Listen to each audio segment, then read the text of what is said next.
Hello, I'm Otto and welcome to episode 42 of my Factorio Post Novice Guide. So in the last episode, we recreated our little farming sections. We made it snappable to the grid. We made it, well, we kind of separated it by one plot, or one tile, I guess.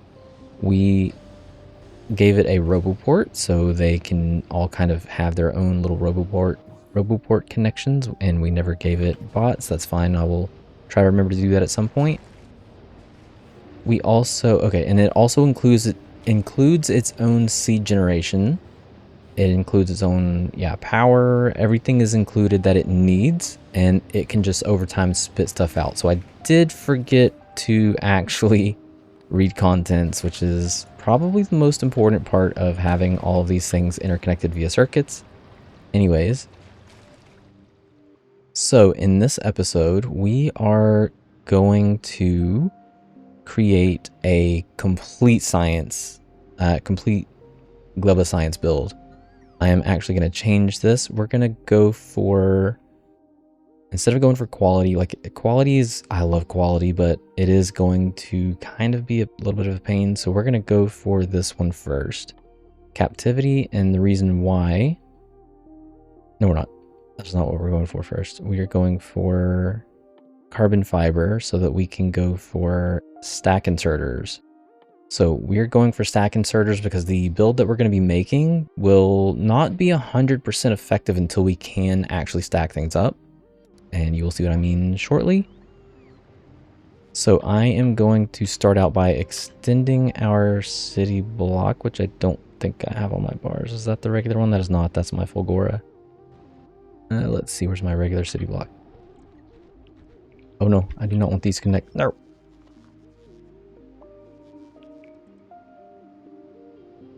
I don't want these to connect because that kind of defeats the purpose of having all of this here.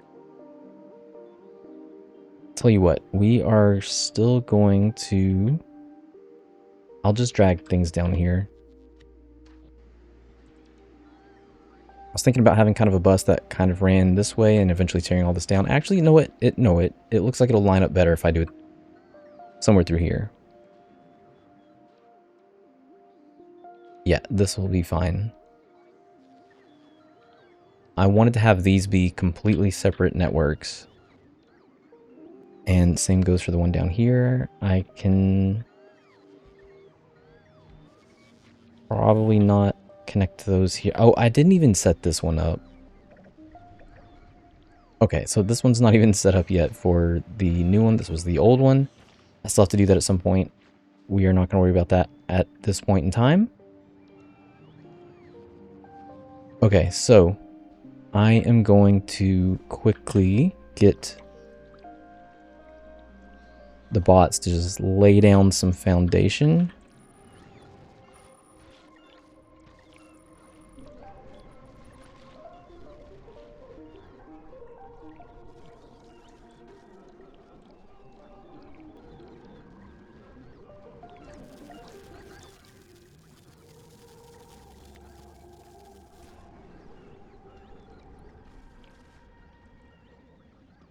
Okay, and now that we have a nice area to build on, we are going to see what we kind of need for a bus. We're gonna talk a little bit about a bus. We have a lot to get into, so hopefully we can speed this along. But so I'm gonna have kind of a not so typical bus.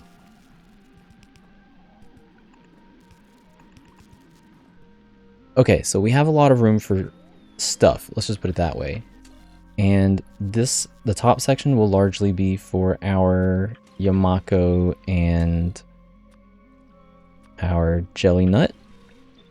But we're not going to set it up like this, and we're not going to actually use 4 full belts. I'm aiming for roughly a full belt of each, and they're actually going to be mixed. So every single belt that we have coming in for both Yamako and Jellynut will be one on one lane and one on the other. So we are going to quickly set that up so that this one will now instead come down to our bus. And actually that needs to be further back this way. No, that one could have stayed.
Okay, so now that that is set up, we are going to, like I said, we are going to set up a build for, why do I not have any? Oh, I need to make some more of these. No, I don't. Here they are here.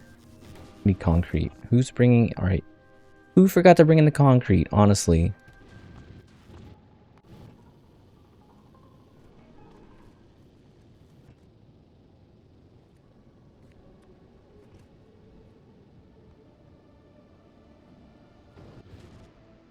Okay, so we are going to have a few concepts that are going to kind of be the determining factor on how we manage most of Gleba from now on. So we're going to start with something that I don't have in my inventory. I do not have any biochambers. That's perfect. Bring them to me. So the idea is we're going to be taking directly off the belt. And for the most part, all of our freshness items are going to be exclusively here, and everything that we're going to need is going to be supplied and built within the build itself. So there might be situations, it's probably very unlikely that we will need any more than what is coming through the belt here, but this will allow the belt to continue moving down the line and eventually be used by something else. And these will just kind of peel off as they need. If for some reason we needed to, say, bring something off the belt and we turn this in, then at some point it needs to come back and get priority input back onto the belt. Easy. Now, why are these guys not supplying anything?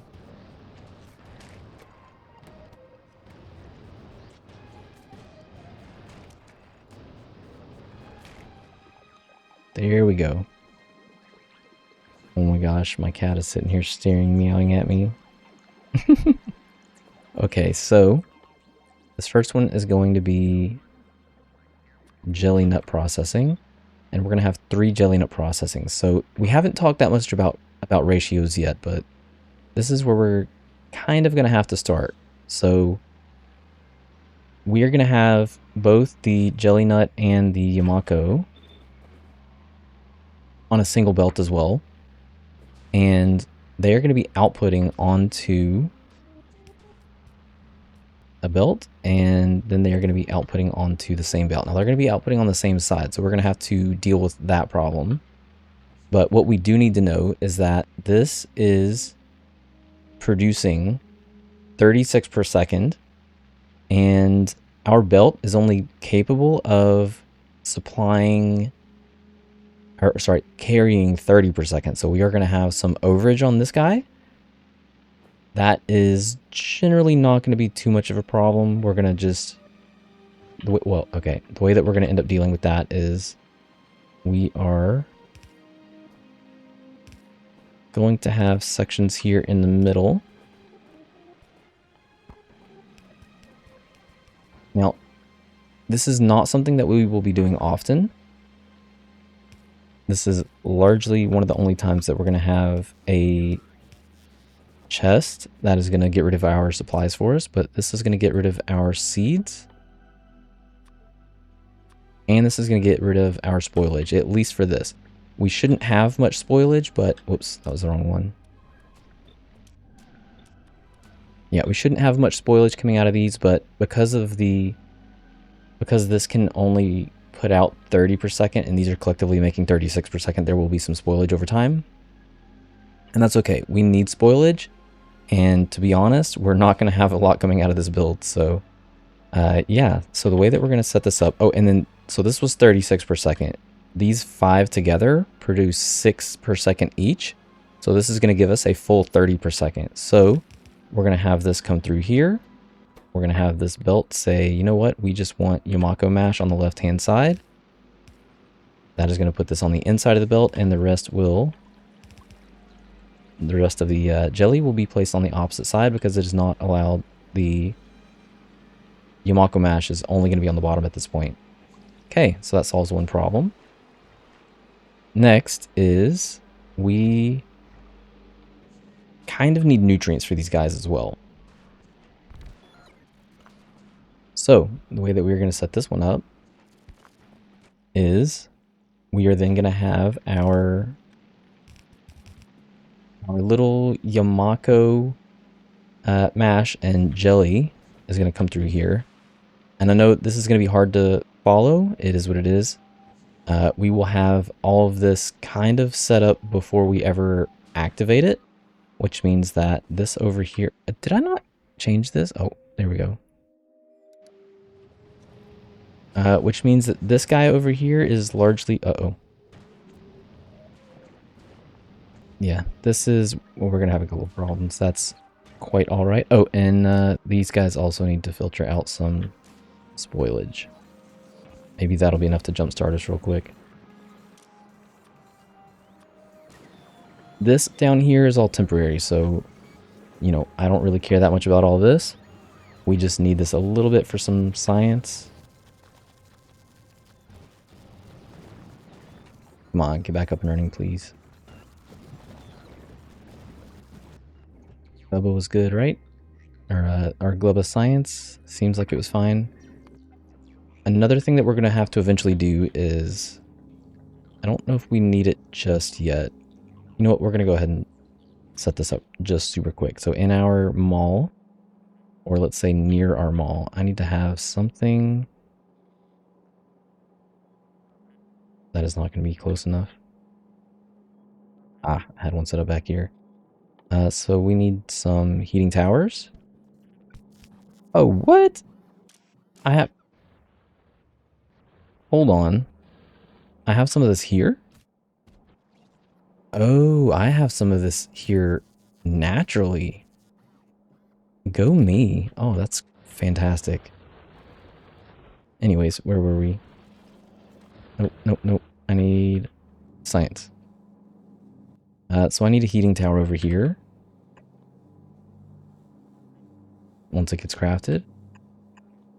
That can take... Well, we don't need to filter it. It'll just burn whatever needs to be burned. This side is our leftover spoilage, just in case we run out. And this side is for if any of the science that is on this line accidentally burns out, then those two will be able to burn that off and allow us to continue on with our science. Come on. Okay. Back to what we were doing. This should be fine. Okay, so we need some nutrients. Okay, so this is going to be bioflux. Now, I'm probably, at least for now, going to remove one. So this is going to be making 2 per second each. So this is 10 per second total. And the bioflux to nutrients build will need 5 per second. However, we are going to buff this up, beef this up. And he is going to need 6 per second at some point. Now, we're going to take these modules back out and drop it back down to 60 per second. I just wanted to give you the idea of like what we were doing total. Because we... So this is going to be 6 per second. So that's going to be 1, 2, 3 here. Is going to be what we need for this here. Now, we're going to be making, like I said, 60 per second to start with. And the way that we're going to solve the problem of having this come out on one side of the belt is we're going to have a belt come down this way. And actually, I did not leave enough room here. We need all this to go back by 1. And this needs to go over 1. Yep, like that.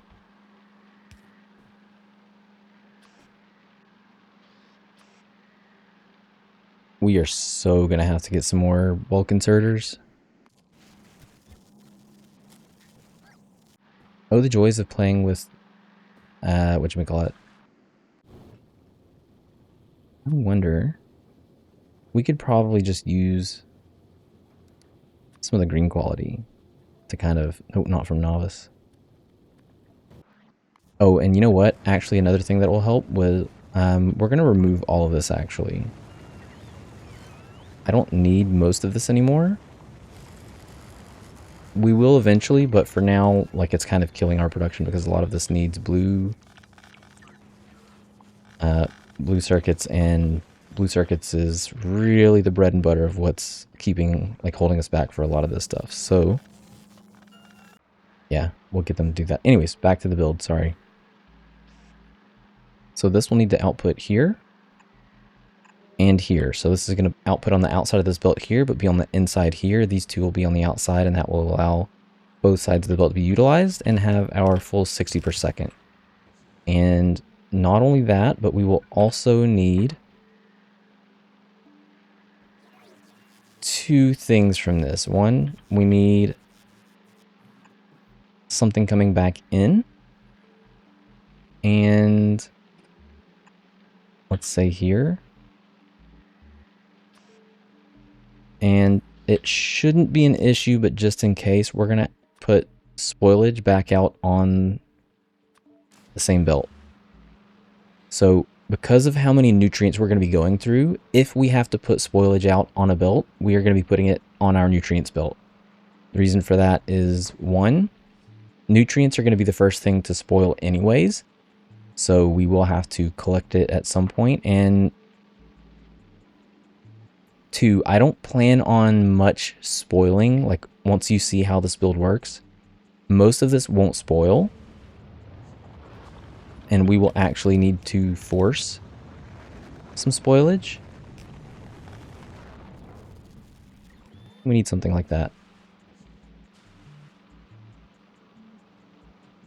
Okay, so now we need some long hand inserters because these guys are going to need nutrients here. And these guys will need nutrients here.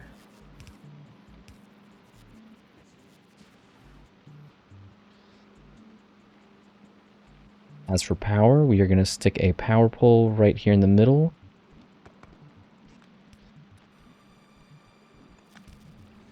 Like that. And then for the, let's see. For the collection of the jelly and the Yamako mash, we are going to have them being collected here. So we have nutrients coming in here, we have Yamako mash coming in here, and we need to output bioflux right here. So this will be our bioflux. This guy will need bioflux, so we're going to do something kind of different. We're going to put a splitter here and have 2 inserters that will allow him to collect both, or let's just say a little bit faster. And then this will continue on over this belt. And then our Yamako and jelly line here will then hop over the nutrients belt and continue on this way. Okay, so that is the first part down. Now, if we were to have something similar to this in the future where we needed to break down some materials, create bioflux, create nutrients, we can literally reuse this entire section every single time. So that is something to keep in mind, that you will probably see this again maybe not as many, you know, you maybe don't need as many, whatchamacallit, bioflux. And I didn't really talk about it, but the main reason why we do need extra bioflux is the science. So for the science, we need bioflux and we need pentapod eggs. And the pentapod eggs are what is coming up next. So we're going to need to leave room for turrets. So I'm just going to put a little bit of a marker here. Our nutrients will go right over the top of those. Another thing that we're going to need is water. Conveniently, we have some water right here. I will be putting water on the bus just to kind of have it, but since we will need it later, but conveniently we are now out on this landfill, and that will be only beneficial for us. So let's just get some pentapod. We'll get this going first. So that I needed 8 of these, and that is 8. We're going to take an offshore pump and force stamp that in.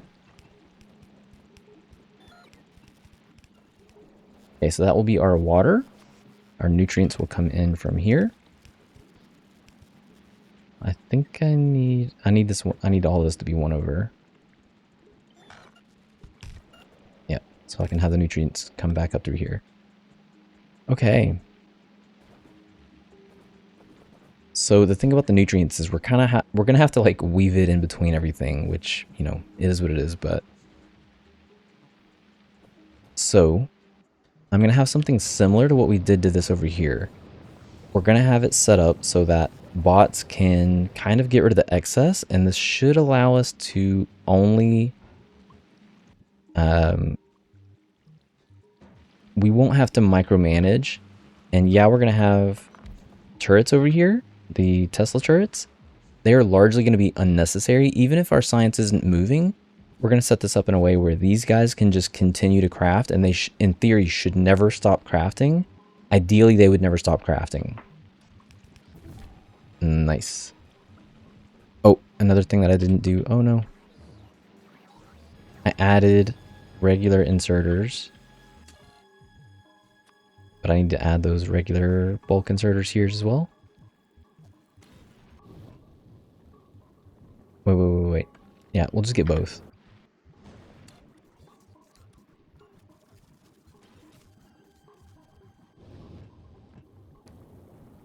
Buddy, why are you not dropping stuff? He hasn't collected it yet, that's why. I did not add the regular ones. We're going to add some regular ones in here too. Okay, back to what we were doing. Alright, so this will be allowed to pull any eggs that we want out of here. So I'm going to limit this one to a stack size of 1. And we are going to request in, not right now because we might have some eggs over here, but we're going to eventually request in like 3, just to kind of make sure that it has something coming in if for some reason we have some weird situation where eggs hatch or, you know, something like that. And then we are going to have science on the opposite side. The science will need to be a little bit farther back. Let's say here. Yeah, and this will have a red inserter, and it will also override stack size. So both of the stack sizes for these are going to be 1. So every time this one swings, it's going to grab 1. Every time this one swings, it's going to grab 1. This one needs 1 for the science, and this one needs 1 for the crafting of the pentapod eggs, and the pentapod eggs creates 2. So every time this crafts an item, it should send 1 to the science and 1 to itself to then renew and keep going. If the science wasn't being created or didn't need to be created, then this one would start to collect more. So we're going to have a fail-safe to make sure that if we get too many, something can happen with this. So we're going to connect both of these boxes together, and both of them I'm going to enable if pentapod egg is greater than 10. Same here. Enable if pentapod egg is greater than 10. And the inserter, I'm gonna connect and say enable if pentapod egg is less than 5. So that should try to kind of keep both of them split, but if collectively they have more than 10, then they will activate, and we're gonna have a situation where we have a requester chest later on, requesting in all pentapod eggs, and it will just trash every single one of them. Allowing this to only enable prevents, or enable at a certain level, prevents bots from being able to access this, which means that we will hold on to somewhere around 10-ish. 10 is a decent number. Let's just put it that way. So I'm going to copy all of, actually, I'm going to copy all of this and just paste all of this in. And this is going to be our science setup. So we make 0.75 per second. And I think that gets us like 5.25, 5.5, something like that. It's more than we need, but you also have to think that we're going to have freshness degrading over time. So we're going to need more than 5 per second if we want to match some of the other 5 per second sciences that we're chasing.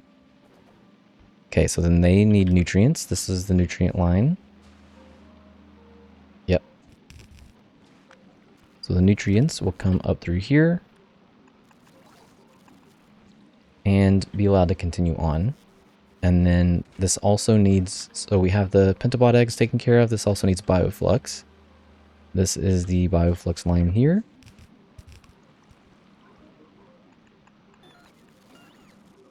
And then the thing to put it all together, we need rockets. And before I drop a rocket, I need to make sure that I can leave space for beacons. I feel like I should not have had extra space. Oh, no, this is fine because this line is going to come up through here. Okay. So then to get the science into the rocket, we just need long-hand inserters and we are good to go. What else? We need to set up. So I need a return line here, just in case we get some spoilage. We do not want the spoilage going out on this line. We want this to only be bioflux. And okay. We also need to think about power at some point. So power, we kind of want to have our good electric power poles. We've got this one here. So it's got a lot of coverage. This one over here, we're going to need another one somewhere over here.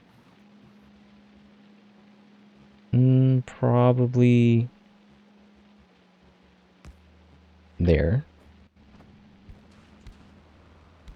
Now, I am putting Tesla turrets down, but in theory, they won't ever have to do anything. You always want to have them as a backup plan, and you can see the coverage is quite far, so they can cover this entire area. If we got overwhelmed by pentapods, 4 is maybe not going to be the best. But you know what? This is going to be fine. We're going to leave it like this.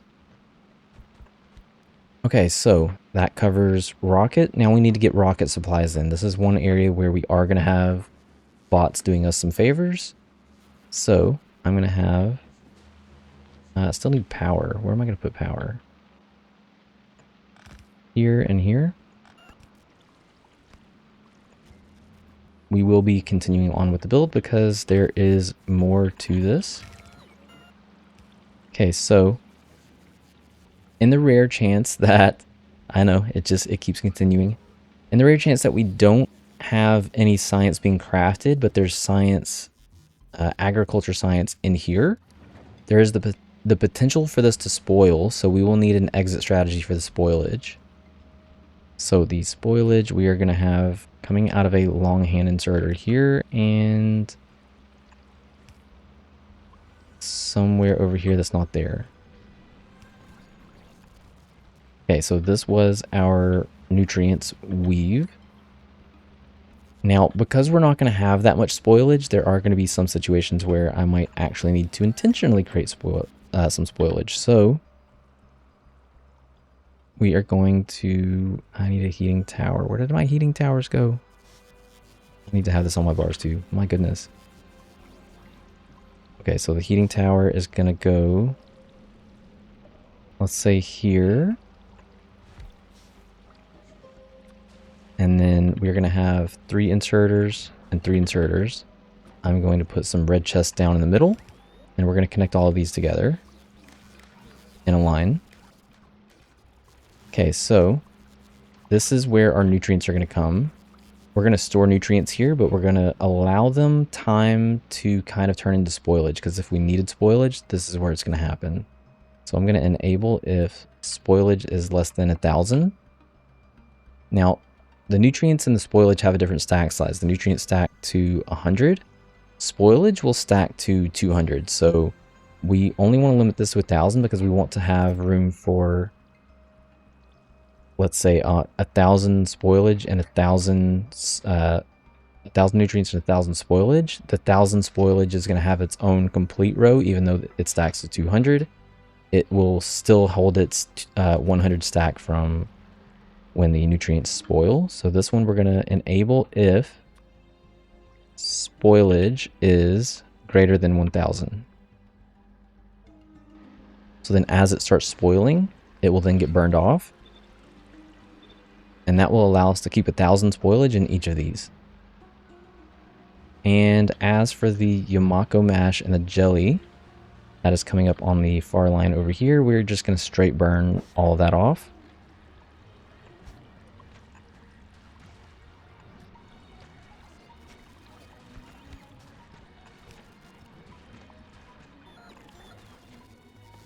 I don't know if we have any, I think we have some heat pipes, but these need to be connected via heat pipe because we're going to pull some power out of this. So we also need a heat exchanger. Oh, please tell me I have heat exchangers on me. I don't. I do. Whew.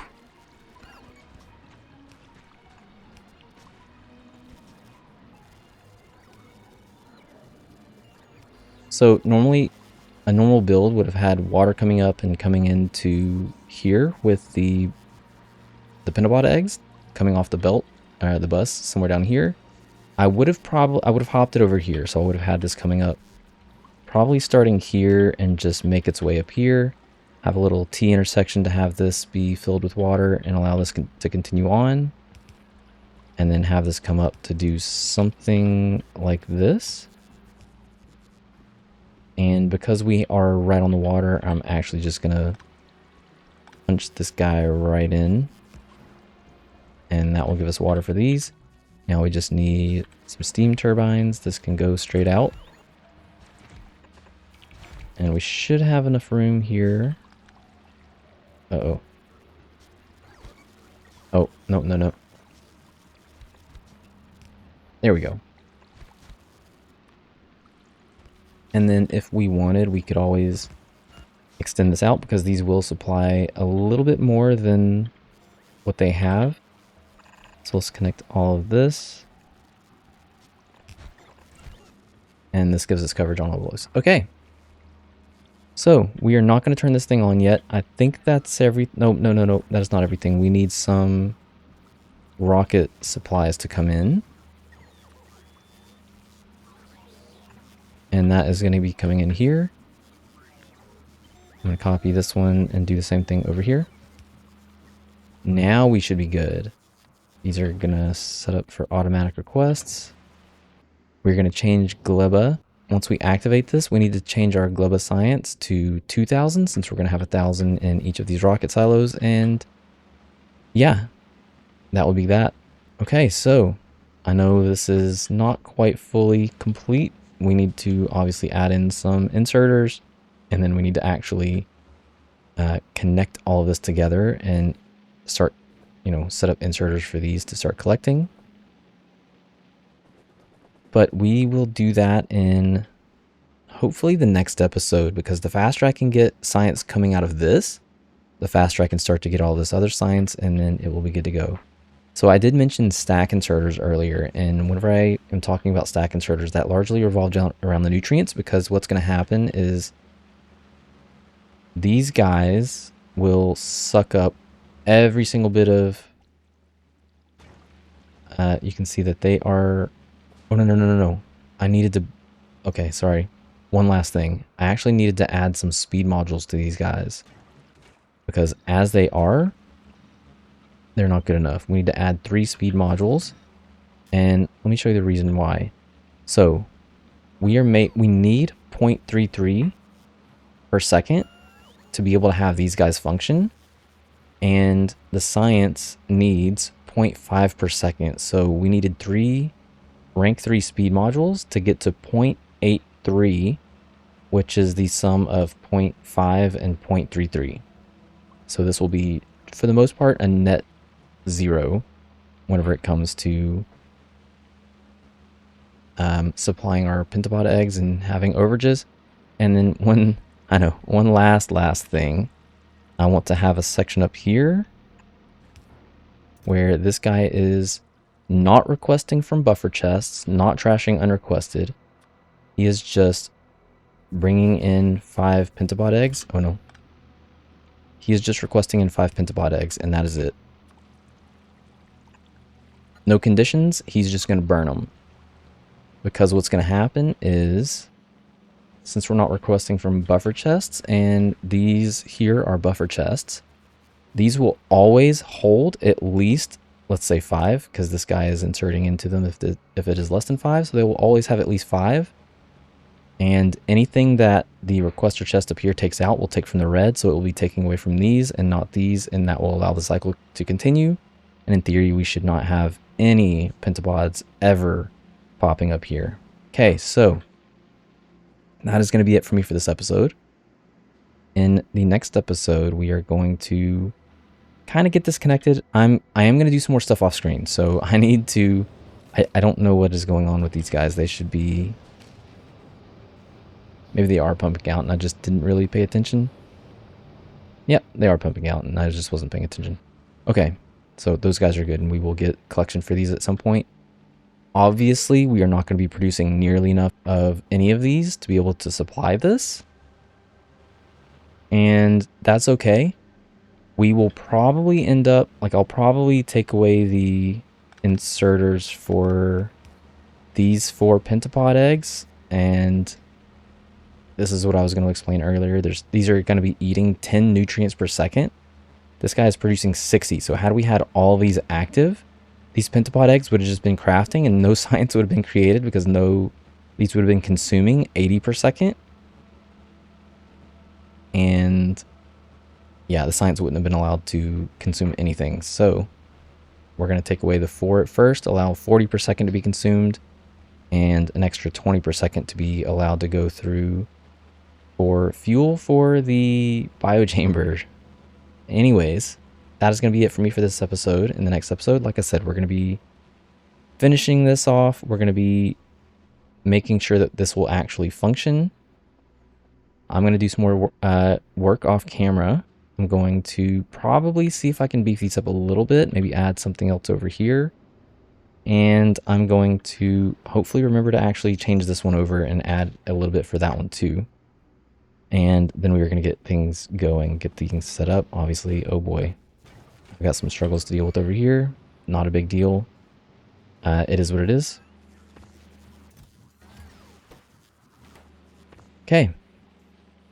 That is it for me. I will see you in the next episode, and thanks for watching.